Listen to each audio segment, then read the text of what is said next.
Hi students, welcome to Bosco Campus Vision. I am Clinton Clement, Assistant Professor, Department of Commerce, Don Bosco College, Kottayam. In this lecture, we will be discussing about micro-marketing and customized marketing. At first, let us see what is micro-marketing. Micro-marketing is a marketing strategy in which marketing and advertising efforts are focused on a small group of tightly targeted customers for marketing of specific products and services. അപ്പോൾ micro marketing എന്ന് പറയുന്നത് നമ്മുടെ ഒരു target customer അല്ലെങ്കിൽ അതൊരു ചെറിയ group ആകാം അല്ലെങ്കിൽ ഏതെങ്കിലും ഒരു സെഗ്മെന്റ് ആകാം. ആ ഒരു ടാർഗറ്റ് കസ്റ്റമർ നമ്മുടെ പ്രോഡക്റ്റ് സ്ഥിരമായിട്ട് മേടിക്കുന്നത് അല്ലെങ്കിൽ ആ ഒരു പ്രോഡക്റ്റ് മേടിക്കാൻ പൊട്ടൻഷ്യൽ ആയിട്ടുള്ള ഒരു ടാർഗറ്റ് കസ്റ്റമറിന്റെ ഗ്രൂപ്പ് അല്ലെങ്കിൽ ഒരു സെഗ്മെന്റ് അവർക്ക് ആവശ്യകരമായ രീതിയിൽ നമ്മുടെ മാർക്കറ്റിംഗ് സ്ട്രാറ്റജീസും അഡ്വർടൈസിങ് മെത്തേഡ്സും എല്ലാം ഫോക്കസ് ചെയ്യുന്നതിനാണ് നമ്മൾ മൈക്രോ മാർക്കറ്റിംഗ് എന്ന് പറയുക. ഫോർ എക്സാമ്പിൾ വൈസ് നമ്മൾ പറയുകയാണെങ്കിൽ യൂബർ എന്നൊരു കമ്പനി, അതായത് യൂബർ ഇപ്പോൾ നമ്മുടെ ഇന്ത്യയിൽ പോപ്പുലറായിട്ട് നിൽക്കുന്നത് ടാക്സി സർവീസിലാണ്. അപ്പോൾ അവർ മെയിനായിട്ട് മൈക്രോ മാർക്കറ്റിംഗ് ആണ് അവർ ഫോക്കസ് ചെയ്യുന്നത്. അവർ ചെയ്യുന്ന സ്ട്രാറ്റജി എന്താണെന്ന് വെച്ച് കഴിഞ്ഞാൽ ഇന്ത്യയെ മൊത്തത്തിൽ ഒരു ഒറ്റ മാർക്കറ്റിംഗ് സ്ട്രാറ്റജി ഫോളോ ചെയ്യാതെ ഓരോ സെഗ്മെന്റ്സ് ആയിട്ട് ഡിവൈഡ് ചെയ്യും. ഫോർ എക്സാമ്പിൾ കേരളത്തിലെ എല്ലാ ഡിസ്ട്രിക്റ്റിലേക്കും സ്പ്രെഡ് ആയിട്ടില്ല, സിറ്റീസിലേക്കാണ്, ട്രിവാൻഡ്രം, എറണാകുളം പോലത്തെ സിറ്റീസിലേക്കാണ് സ്പ്രെഡ് ആയിരിക്കുന്നത്. അപ്പോൾ അവർ ചെയ്യുന്നത് മൈക്രോ മാർക്കറ്റിംഗ് ആണ്. അതായത് എറണാകുളം സിറ്റിയിലെ എന്തൊക്കെയാണ് കസ്റ്റമേഴ്സിന്റെ നീഡ്സ്, അല്ലെങ്കിൽ ഏത് രീതിയിലാണ് കസ്റ്റമർ ബിഹേവിയർ, അല്ലെങ്കിൽ ഏത് രീതിയിൽ യൂബറിനെ എറണാകുളത്ത് മാർക്കറ്റ് ചെയ്ത് കഴിഞ്ഞാൽ യൂസ്ഫുൾ ആകും, അത്തരത്തിലാണ് യൂബർ അവരുടെ മൈക്രോ മാർക്കറ്റിംഗ് ആണ് ചെയ്യുന്നത്. അതായത് ഒരു സ്പെസിഫിക് ഏരിയ, ടാർഗറ്റ് ഏരിയ ആയ എറണാകുളത്തേക്ക് അവർക്ക് ആവശ്യമുള്ള രീതിയിലേക്കാണ് അവരുടെ പ്രോഡക്റ്റിനെ ഡെവലപ്പ് ചെയ്യുന്നത് അല്ലെങ്കിൽ അവരുടെ സർവീസിനെ ഡെവലപ്പ് ചെയ്യുന്നത്. ഇതിനെയാണ് നമ്മൾ മൈക്രോ മാർക്കറ്റിംഗ് എന്ന് പറയുന്നത്. ഒരു സ്പെസിഫിക് സ്മോൾ ഗ്രൂപ്പിനെ എടുത്തുകൊണ്ട് അവർക്ക് ആവശ്യം അവരുടെ നീഡ്സും വോൺസും സാറ്റിസ്ഫൈ ചെയ്യുന്ന രീതിയിലേക്ക് മാർക്കറ്റിംഗിനെയും അഡ്വർടൈസ്മെന്റിനെയും ഷിഫ്റ്റ് ചെയ്യുന്നതിനാണ് നമ്മൾ മൈക്രോ മാർക്കറ്റിംഗ് എന്ന് പറയാം. Under this method, markets are grouped into narrow clusters based on their commitment to purchase a given brand. അപ്പോൾ ഞാൻ നേരത്തെ പറഞ്ഞ പോലെ തന്നെ ഒരു ചെറിയ ഏരിയാസ് ആയിട്ട് നമ്മൾ ടോട്ടൽ മാർക്കറ്റിനെ ചെറിയ ചെറിയ ഏരിയാസ് ആയിട്ട് അല്ലെങ്കിൽ ക്ലസ്റ്റേഴ്സ് ആയിട്ട് ഡിവൈഡ് ചെയ്യും. ക്ലസ്റ്റേഴ്സ് മീൻ കോമൺ ഫീച്ചേഴ്സ് ഉള്ള ഗ്രൂപ്പിനെ ഒന്നായി ഡിവൈഡ് ചെയ്യും. അതായത് ഇന്ത്യ മൊത്തത്തിലാണ് യൂബറിന്റെ മാർക്കറ്റ് എങ്കിൽ അതിനെ പല പല ക്ലസ്റ്റേഴ്സ് ഓരോ സ്റ്റേറ്റിൽ അല്ലെങ്കിൽ ഏതോ സിറ്റീസ് ആയിട്ട് ഡിവൈഡ് ചെയ്തേക്കാണ് യൂബർ ചെയ്യുക. എറണാകുളത്തെ കസ്റ്റമേഴ്സിന്റെ നീഡ്സും വോൺസും അനുസരിച്ച് അവിടെയുള്ള ഫെസിലിറ്റീസ് പ്രൊവൈഡ് ചെയ്യുന്നതിന്റെ രീതികളും അഡ്വർടൈസ്മെന്റ് രീതികളും എല്ലാം വ്യത്യാസമാണ്. അതേപോലെ ആയിരിക്കില്ല മറ്റ് സിറ്റീസിൽ പ്രൊവൈഡ് ചെയ്യുന്നത്. അപ്പോൾ ഇതിനെയാണ് നമ്മൾ മൈക്രോ മാർക്കറ്റിംഗ് എന്ന് പറയാം. Micro marketing can be defined as an activity used to market products and services directly to target group of individuals based on specific information that has to be collected about them. അപ്പോൾ ഈ ഒരു definition വഴി നമുക്ക് കൃത്യമായിട്ട് എന്താണ് micro marketing എന്ന് കൃത്യമായിട്ട് identify ചെയ്യാൻ പറ്റും. എന്താണ് അതിൽ പറയുന്നത്? ഒരു സ്പെസിഫിക് ഏരിയ അല്ലെങ്കിൽ ഒരു സ്മോൾ ഗ്രൂപ്പിന്റെ ക്യാരക്ടറിസ്റ്റിക്സ് മൊത്തം മനസ്സിലാക്കിയതിന് ശേഷം ആ ഒരു ഗ്രൂപ്പിന് ആവശ്യകരമായ എല്ലാ ഫെസിലിറ്റീസോടും കൂടി ഒരു പ്രോഡക്റ്റ് അല്ലെങ്കിൽ സർവീസ് ഡെവലപ്പ് ചെയ്ത് അവരിലേക്ക് ഫോക്കസ് ചെയ്തുള്ള മാർക്കറ്റിംഗ് ആക്ടിവിറ്റീനെയാണ് നമ്മൾ മൈക്രോ മാർക്കറ്റിംഗ് എന്ന് പറയാം. Now let us look into the benefits of micro marketing. It is highly targeted. Under this, all efforts are directed towards specific market segment and understanding their needs and demands based on their gender, location, interest, etc. അപ്പോൾ micro marketing എന്ന് പറയുന്നത് highly targeted, അതായത് നമ്മളൊരു small segment അല്ലെങ്കിൽ ഒരു cluster മാത്രമാണ് നമ്മുടെ മാർക്കറ്റായിട്ട് select ചെയ്തത്. അതുകൊണ്ട് തന്നെ ആ ഒരു സ്മോൾ ഗ്രൂപ്പിൽ ഇൻക്ലൂഡ് ചെയ്തേക്കുന്ന ഓരോ സെക്ടേഴ്സിലുള്ള ആൾക്കാർ അല്ലെങ്കിൽ ആ ഒരു ഗ്രൂപ്പിൻ്റെ അകത്ത് തന്നെ പല കാറ്റഗറീസ് ഉണ്ടാവും, പല ജെൻഡറിലുള്ള ആൾക്കാരുണ്ടാവും, പല ലൊക്കേഷൻ, പല ഇൻട്രസ്റ്റ് ഉള്ള ആൾക്കാർ. അപ്പോൾ അതെല്ലാം കൃത്യമായിട്ട് മനസ്സിലാക്കിയത്, കൃത്യമായിട്ട് ടാർഗറ്റ് ചെയ്ത് ആ ഒരു സ്മോൾ ഗ്രൂപ്പിൽ വരുന്ന എല്ലാ ടൈപ്പ് ഓഫ് കസ്റ്റമേഴ്സിനെയും കൃത്യമായിട്ട് ടാർഗറ്റ് ചെയ്ത് അവരുടെ നീഡ്സും ഡിമാൻഡ്സും കൃത്യമായിട്ട് ഐഡന്റിഫൈ ചെയ്യാനായിട്ട് മൈക്രോ മാർക്കറ്റിംഗ് നമുക്ക് helpful ആയിരിക്കും. User generated growth. Micro marketing strategies tend to sow seed in micro areas and in the minds of specific customers.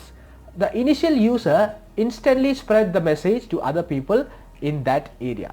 അപ്പോൾ ഒരു മൈക്രോ മാർക്കറ്റിംഗ് കൊണ്ട് നമ്മൾ ചെയ്യുന്നത് കസ്റ്റമറുടെ മനസ്സിലേക്ക് ഒരു വിത്ത് വിതയ്ക്കുന്ന പോലെയാണ്. അതായത് നമ്മളൊരു സ്മോൾ ഏരിയയിലേക്ക് വിത്ത് വിതച്ചിട്ട് ആ ഒരു വിത്തിൽ നിന്നുണ്ടാകുന്ന ഗുണങ്ങൾ സ്പ്രെഡ് ആകുന്ന രീതിയിലേക്കാണ് മൈക്രോ മാർക്കറ്റിംഗ് നമ്മൾ ഫോളോ ചെയ്യുന്നത്. അതായത് ഒരു സ്മോൾ ഏരിയയിലേക്ക് കോൺസെൻട്രേറ്റ് ചെയ്ത് ആ പ്രോഡക്റ്റിനെ സർവീസിനെ ഇൻട്രൊഡ്യൂസ് ചെയ്ത് അതിൻ്റെ ബെനഫിറ്റ്സ് ആ ഒരു customer by word of mouth വഴി പറഞ്ഞ് സ്പ്രെഡ് ആവുന്നത് കൊണ്ട് ഒരുപാട് ഗ്രോത്ത് കമ്പനിക്ക് ഉണ്ടാവാൻ സാധ്യതയുണ്ട്. അപ്പോൾ വലിയ ചെലവ് ഇല്ലാതെ തന്നെ നല്ലൊരു രീതിയിലുള്ള മാർക്കറ്റിംഗ്, സ്പ്രെഡ് ആയിട്ടുള്ള മാർക്കറ്റിംഗ് ആണ് നമ്മൾ മൈക്രോ മാർക്കറ്റിംഗ് കൊണ്ട് ഉദ്ദേശിക്കുന്നത്. It is cost effective. ഞാൻ നേരത്തെ പറഞ്ഞതുപോലെ തന്നെ നമുക്കൊരു വലിയ എക്സ്പെൻസ് ഉണ്ടാകുന്നില്ല. The cost associated with micro marketing campaigns are relatively lesser. മറ്റ് ഹ്യൂജ് ഒരു മാർക്കറ്റിലേക്ക് നമ്മൾ മാർക്കറ്റിംഗ് ചെയ്യുന്ന പോലെയല്ല ഒരു ചെറിയ ടാർഗറ്റഡ് പ്ലേസിലേക്ക് നമ്മൾ മാർക്കറ്റിംഗ് ആക്ടിവിറ്റി കണ്ടക്ട് ചെയ്യുമ്പോൾ കോസ്റ്റ് കമ്പാരിറ്റീവ്ലി ലെസറുമാണ്, but benefits are higher.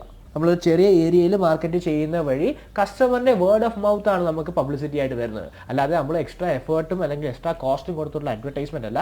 കസ്റ്റമറിൻ്റെ word of mouth കൊണ്ട് നമുക്ക് കൂടുതൽ കസ്റ്റമേഴ്സിനെ ഏൺ ചെയ്യാനായിട്ട് മൈക്രോ മാർക്കറ്റിംഗ് ഹെൽപ്പ് ചെയ്യുന്നു. അപ്പോൾ മൈക്രോ മാർക്കറ്റിംഗ് പേര് പോലെ ഒരു ചെറിയ ഒരു കോൺസെപ്റ്റ് ആണെങ്കിൽ പോലും അതുകൊണ്ടുള്ള ബെനിഫിറ്റ് വളരെ വലുതാണ്. ഒരു ചെറിയ ടാർഗറ്റ് ഗ്രൂപ്പ് അല്ലെങ്കിൽ ഒരു ക്ലസ്റ്ററിലേക്ക് നമ്മുടെ ഫുൾ മാർക്കറ്റിംഗ് ഫോക്കസും കൊടുത്തുകൊണ്ട് അവർക്ക് ആവശ്യപരമായ പ്രോഡക്ട്സും സർവീസും ഡെവലപ്പ് ചെയ്യുന്ന വഴി അവരിൽ നിന്നും ഒരു ഹ്യൂജ് പബ്ലിസിറ്റി കണ്ടെത്തുക എന്ന രീതിയിലേക്കാണ് മൈക്രോ മാർക്കറ്റിംഗ് കോൺസെപ്റ്റ് പ്ലാൻ ചെയ്തിരിക്കുന്നത്.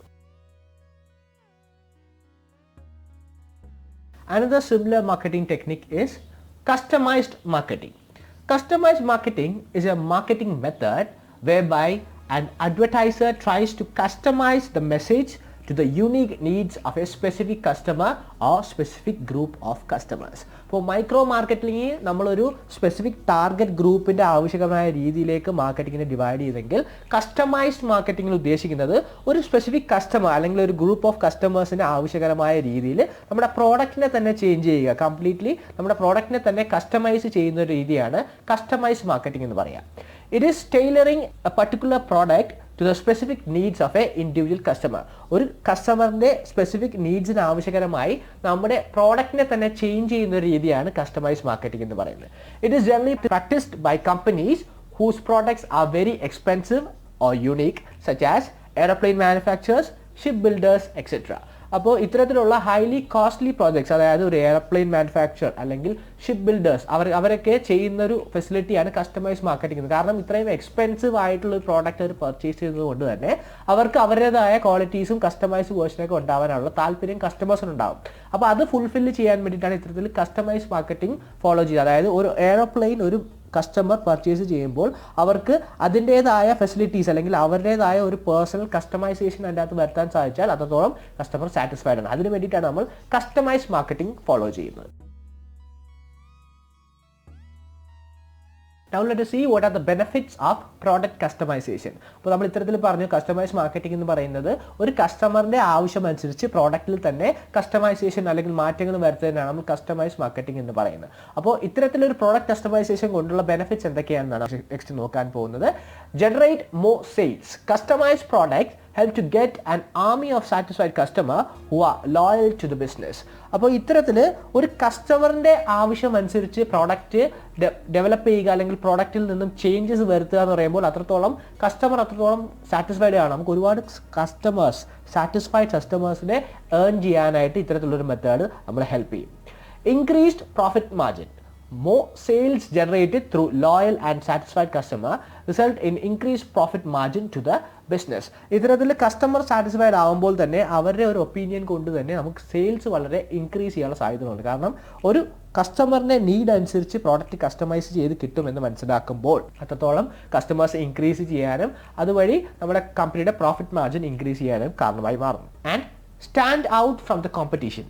As the product are designed and manufactured as per the requirement of the customer, the business gets an edge over the competitors. അപ്പോൾ ഇത്തരത്തിൽ നമുക്ക് കോമ്പറ്റീഷൻ കുറയ്ക്കാൻ പറ്റും. കസ്റ്റമൈസ് മാർക്കറ്റിംഗ് ആണ് നമ്മൾ ഫോളോ ചെയ്യുന്നത് അല്ലെങ്കിൽ ഒരു പ്രോഡക്റ്റ് കസ്റ്റമൈസേഷൻ നമ്മൾ ആ ഒരു ഫെസിലിറ്റി നമ്മൾ പ്രൊവൈഡ് ചെയ്യുന്നുണ്ടെങ്കിൽ കോമ്പറ്റീഷൻ അവോയ്ഡ് ചെയ്യാൻ പറ്റും. കാരണം മറ്റ് കോമ്പറ്റീറ്റേഴ്സ് ഇത്തരത്തിലൊരു ഫെസിലിറ്റി കൊടുക്കുന്നുണ്ടാവില്ല. കാരണം നമ്മൾ കസ്റ്റമർ എന്താണോ പറയുന്നത് അതനുസരിച്ച് ചേഞ്ചസ് വരുത്തിയാണ് നമ്മൾ പ്രോഡക്റ്റ് ഡെലിവറി ചെയ്യുന്നത്. അതുകൊണ്ട് തന്നെ കസ്റ്റമർ അത്രത്തോളം സാറ്റിസ്ഫൈഡ് ആവുകയും ചെയ്യും. ഏറ്റവും കൂടുതൽ നമ്മുടെ പ്രൊഡക്റ്റിനായിരിക്കും ഏറ്റവും കൂടുതൽ ഡിമാൻഡ് ഉണ്ടാവുകയും ചെയ്യുന്നത്. No need for higher inventory cost.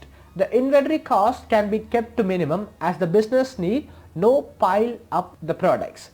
Inventory cost വളരെ കുറവായിരിക്കും ഇത്തരത്തിൽ കസ്റ്റമൈസ് മാർക്കറ്റിംഗ് നമ്മൾ ഫോളോ ചെയ്യുകയാണെങ്കിൽ. കാരണം നമ്മൾ കസ്റ്റമറിൻ്റെ നീഡ് അനുസരിച്ചാണ് നമ്മൾ പ്രോഡക്റ്റ് ഡെവലപ്പ് ചെയ്യുന്നതും അതിൽ ചേഞ്ചസ് വരുന്നതും. അല്ലാതെ ഒരു ഹ്യൂജ് ബൾക്ക് ഓഫ് പ്രോഡക്റ്റ് നമ്മൾ ഒരിക്കലും ഇൻവെൻട്രിയിൽ പ്രൊഡ്യൂസ് ചെയ്ത് വെക്കാറില്ല. കസ്റ്റമറിൻ്റെ നീഡ് അനുസരിച്ച് പ്രൊഡ്യൂസ് ചെയ്യും, അതനുസരിച്ച് കസ്റ്റമൈസ് ചെയ്ത് കൊടുക്കും. അതുകൊണ്ട് തന്നെ ഇൻവെൻട്രി കോസ്റ്റ് വളരെ കുറവായിരിക്കും. Better customer insight. If the business allows its customer to customize the product, they will be made more close to the business കസ്റ്റമറുടെ ആവശ്യം അനുസരിച്ച് പ്രോഡക്റ്റിനെ മാറ്റി കിട്ടുക അല്ലെങ്കിൽ പ്രോഡക്റ്റിന് ചേഞ്ചസ് വരുത്താൻ പറ്റുമെന്ന് കാണുമ്പോൾ കസ്റ്റമറിന് ഓട്ടോമാറ്റിക്കലി ആ ഒരു ബിസിനസ് അല്ലെങ്കിൽ ആ ഒരു ഓർഗനൈസേഷനുമായിട്ട് ഒരു റിലേഷൻഷിപ്പ് മെയിൻറ്റെയിൻ ചെയ്യാനായിട്ട് പറ്റും. കൃത്യമായിട്ട് അവർക്കൊരു കുറച്ചുകൂടെ ക്ലോസർ ആയിട്ടുള്ള ഒരു റിലേഷൻഷിപ്പ് മെയിൻറ്റെയിൻ ചെയ്യാനായിട്ട് ഓർഗനൈസേഷനെ ഹെൽപ്പ് ചെയ്യും. Increase customer loyalty. If the customers experience the product as a unique item, the loyalty level of the customer increases. ഒരു പ്രോഡക്റ്റ് കസ്റ്റമറിന് ഒരു സ്പെസിഫിക് കസ്റ്റമറിന് കിട്ടുമ്പോൾ അത് അവർക്ക് വേണ്ടി മാത്രമായിട്ട് ഡെവലപ്പ് ചെയ്തതാണ് എന്നൊരു തോന്നൽ ഉണ്ടാകുകയാണെങ്കിൽ അത്രത്തോളം ആ ഒരു കസ്റ്റമർ ബിസിനസ്സുമായിട്ട് ലോയൽ ആയിരിക്കും, അല്ലെങ്കിൽ അവർ അത്രത്തോളം ആ കമ്പനിയുമായിട്ട് അറ്റാച്ച്ഡ് ആയിരിക്കും. അതായത് നമുക്ക് വേണ്ടി നമ്മുടെ രീതിയിലേക്ക് ഒരു പ്രോഡക്റ്റ് ഡെവലപ്പ് ചെയ്യുന്ന ഒരു കമ്പനി എന്ന് പറയുമ്പോൾ അത്രത്തോളം ആ ഒരു കമ്പനിയോട് ഒരു പ്രതിബദ്ധത ആ കസ്റ്റമറിന് ഉണ്ടാകും. അപ്പോൾ ഇത്തരത്തിലൊക്കെയാണ് ഒരു കസ്റ്റമൈസ്ഡ് മാർക്കറ്റിംഗ് അല്ലെങ്കിൽ ഒരു പ്രോഡക്റ്റ് കസ്റ്റമൈസ്ഡ് ആയി കസ്റ്റമറിന് ഡെലിവറി ചെയ്യുന്ന ഒരു മെത്തേഡ് കൊണ്ട് ഒരു ഓർഗനൈസേഷൻ ഉണ്ടാകുന്ന ബെനിഫിറ്റ്. അപ്പോൾ ഇന്നത്തെ ക്ലാസ്സിൽ നമ്മൾ ന്യൂ ഹൊറൈസൺ ഓഫ് മോഡേൺ മാർക്കറ്റിങ്ങിലെ ലാസ്റ്റ് 2 ടെക്നിക്സ് ആയ മൈക്രോ മാർക്കറ്റിംഗ് ആൻഡ് കസ്റ്റമൈസ്ഡ് മാർക്കറ്റിങ്ങിനെ കുറിച്ചാണ് ഡിസ്കസ് ചെയ്തത്. ഈ ഒരു ടോപ്പിക്കോട് കൂടി നമ്മുടെ ഫസ്റ്റ് മൊഡ്യൂൾ ഇവിടെ കംപ്ലീറ്റ് ആകുകയാണ്. അപ്പോൾ ഈ ഒരു മൊഡ്യൂളിൽ പറഞ്ഞ കാര്യങ്ങളെല്ലാം ക്ലിയർ ആയി എന്ന് വിശ്വസിക്കുന്നു. ഇന്നത്തെ ഒരു അസൈൻമെൻ്റ് ആയിട്ട് 2 ക്വസ്റ്റ്യൻസ് തന്നിട്ടുണ്ട്. Define micro marketing and what you mean by customised marketing. അപ്പോൾ നല്ല രീതിയിൽ മനസ്സിലാക്കി പഠിക്കുക. കാര്യങ്ങളെല്ലാം മനസ്സിലാവുന്നുണ്ട് എന്ന് വിശ്വസിക്കുന്നു. Thank you for listening. Have a nice day.